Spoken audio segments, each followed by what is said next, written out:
Yes, we will. The Christmas night and the first day of Christmas. So maybe there's a little bit Christmas gifts or a nice dinner. We saw a lot of animals living together, and we saw the elephants, a big group with also a lot of baby elephants, so that was really cute. Well, we are here on vacation because my parents-in-law have 40 years of marriage, so we thought let's make a big trip to Tanzania, and yeah, that's how we came here. So our aim has been to make some safari tours, and we read that Tanzania is the most amazing place to have these tours. See the Big Five and go around with all those different parks and safaris and tours and so on and so forth. We did have a friend who made the safari tour as well. He was just amazed and proposed to us as well to do that, also with those safari tour guides from Wakanda especially. So this was really a good choice, I would say.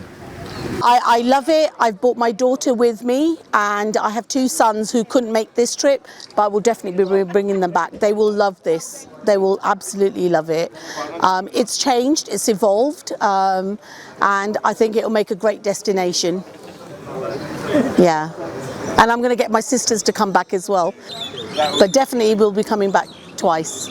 Tukielekea sikukuu tumeendelea kupokea wageni mbalimbali, wageni wa ndani lakini na wageni wa nje kama ambavyo tunapokea kila siku, na tukilinganisha wageni mwaka huu na mwaka uliopita katika kipindi hiki tunaona wageni bado ni wale wanaendelea kuja, na tukiongea na wadau wetu ambao wanatuletea watalii kwa maana ya wakala wa utalii, wanasema wanaendelea kupata bookings na tunaona wakija hifadhini wakifanya shughuli mbalimbali za utalii. Kwa hiyo watalii bado wanafika hifadhi ya taifa Serengeti wakiendelea kuifurahia vivutio vilivyopo na kuendelea kufanya shughuli mbalimbali ndani ya hifadhi. Matukio ya utalii ni pamoja na uhamaji wa wanyama, yani nyumbu. Kipindi hiki wanakuwa maeneo ya huku kusini, kwa hiyo ndio kivutio kikubwa kinacholeta wageni, lakini pia shughuli mbalimbali za utalii.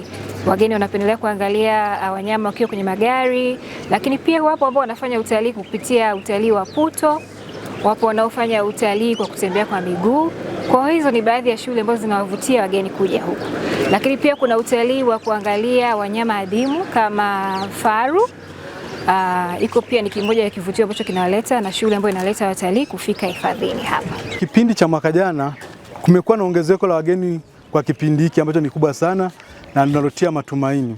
Tukilinganisha kwa kipindi cha mwaka jana kuanzia tarehe 1 Oktoba mpaka tarehe 18 Desemba mwaka jana, tulikuwa tumeingiza takriban shilingi 46.4, na tukilinganisha kwa kipindi hiki mwaka huu, kwa kipindi hicho cha mwaka ambacho ni kuanzia Oktoba 1 mwaka huu hadi Desemba 14 ambayo ni tarehe ya jana, tayari tumeshaingiza shilingi bilioni 49.2, ambalo ni sawa na ongezeko la 6%. Kwa hiyo hali hii inaturudisha kwamba hali ya utalii bado ni imara na inaendelea vizuri, na tunaendelea kuwakaribisha Watanzania wote kushiriki na kufurahia hifadhi ya taifa Serengeti. Pokea wageni wengi kuanzia kipindi cha tarehe 15 kama nilivyosema kuendelea mpaka mwezi wa kwanza. Kwanza wanakuja kwa ajili ya Christmas time, na ukiangalia pia kuna mataifa mengine. Kwa hiyo wakati wa Christmas pia hata wanakuwa na zile shule ziko holiday. Kwa hiyo wanakuja mara nyingi na family kwa sababu ya Christmas holiday.